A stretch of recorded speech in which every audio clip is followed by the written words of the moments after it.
Hello, this is Darrell Castle with today's Castle Report.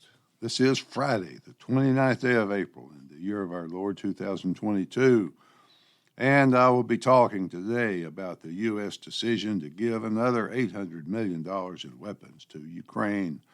Another week, another $800 million. That now seems to be a weekly thing. Is this continued escalation really necessary? Where do these weapons go? Whose hands end up using them, and how do we know these things? Last week, Secretary of State Anthony Blinken and Secretary of Defense Lloyd were in Ukraine for talks with President Zelensky. This was an unusual visit for the U.S. since no official delegation has visited Ukraine since the Russian invasion began. It was not unusual, however, for the U.S. to promise $800 million more in weapons, since that seems to be an almost weekly thing. The new package was termed Foreign Military Assistance, and it was part of a $713 million aid package, which came after two successive weeks of $800 million each. This week, President Biden asked Congress for $33 billion of taxpayer debt to pour into the Ukrainian black hole of war and despair. The new weapons also reflect a continuing trend of escalation in lethality, including heavy artillery, armored personnel carriers, helicopters, and tanks. The heavy artillery included 18 towed 175 millimeter howitzers and 40,000 rounds of ammunition for them. An interesting twist of fate, the U.S. and other NATO members also are delivering ammunition and weapons from the Soviet stockpile remaining in their weapon stockpiles. Poland will send several T-72 Soviet-era tanks. Germany will provide self-propelled anti-armored tanks. Those are essentially just a flak gun mounted on a tank chassis. These old Soviet weapon systems will then be replaced by U.S. state-of-the-art systems. So, pretty sweet deal for the Europeans. I give you this partial list of weapons to demonstrate the escalation of the war in terms of lethality and danger. Poland and Germany both previously expressed reservations about continuing to escalate the struggle, but have since reversed their course. That reversal came after a meeting between several NATO members and Secretaries Blinken and Austin after their Ukraine visit. The meeting was held at Ramstein, the U.S. air base in Germany. The German Chancellor, Herr Scholz, Mr. Schultz, in an interview just 2 days before with a German magazine, said, quote, "We need to do everything to avoid a direct military confrontation between NATO and a heavily armed superpower such as Russia, a nuclear power. I will do everything to avoid an escalation that could lead to World War III. There can be no nuclear war," end quote. Apparently, everything does not include U.S. pressure, U.S. threats, and or promises to pay for it all. Just 2 days after that statement was published, Germany promised to offer artillery systems and training for Ukrainian troops on German soil. The German defense minister hailed the decision as progress.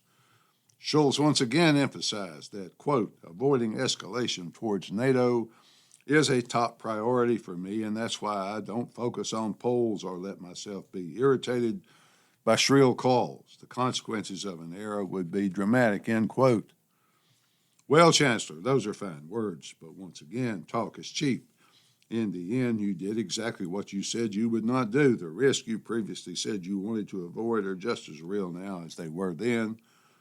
In fact, the Russian Foreign Minister, Sergei Lavrov, said the very next day, quote, "the risk of nuclear war remains a serious, real danger. We must not underestimate it," end quote. Russia currently has a stockpile of battlefield or tactical nuclear weapons estimated at 2,000, while the U.S. maintains about 250. Those weapons are not designed to be the massive city annihilators, but to be used on the battlefield against enemy troop concentrations. In addition to the weapons, President Biden announced that the U.S. will now begin paying the salaries of Ukrainian government officials because, well, folks, that's who we are. Common democracies and all. The question remains, how do we know where the weapons end up? Harry Truman once said that we would sell the Soviets anything they couldn't shoot back at us. But I'm afraid in this case, in this deal, we don't know if the weapons we freely give will come back at us or not. Tucker Carlson interviewed Colonel Douglas McGregor, who was military advisor to a succession of U.S. presidents from Clinton to Trump, and who is previously very knowledgeable in the area. Colonel McGregor said that the weapons would very easily end up on the black market, which is the same thing that happened with ISIS in Syria and Libya. Western intelligence went in, trained all these anti-government forces who turned out to be terrorists. So the U.S. gave military-grade weapons to some of the most violent people on earth. We do not know where these weapons are going, and after the dust settles, they may very well end up in the wrong hands, such as those of some terrorist group. Training is certainly no problem, because Ukrainian troops are on the ground in Germany and in Poland training. I suppose if NATO can't come to you, then you can come to NATO. There is a very strong rumor that UK Special Forces, along with French and American Special Forces, are also inside Ukraine, training Ukrainian troops. I hope and pray that's not the case, but it seems likely. There just seems to be no end to the madness, no end to the bloodshed. I wonder how many of the lunatics that make up U.S. war strategy have ever picked up a rifle and walked on patrol a few thousand miles from home. The strategy to use war as a tactic is just a geopolitical chess match for them. Secretary of Defense Austin explained the whole thing with his announcement in Poland following his meeting in Ukraine. Quoting the secretary from the New York Times, quote, "We want to see Russia weakened to the degree that it can't do the kinds of things it's done in invading Ukraine. It has already lost a lot of military capability, a lot of its troops, quite frankly, and we want to see them not have the capability to very quickly reproduce that capability," end quote.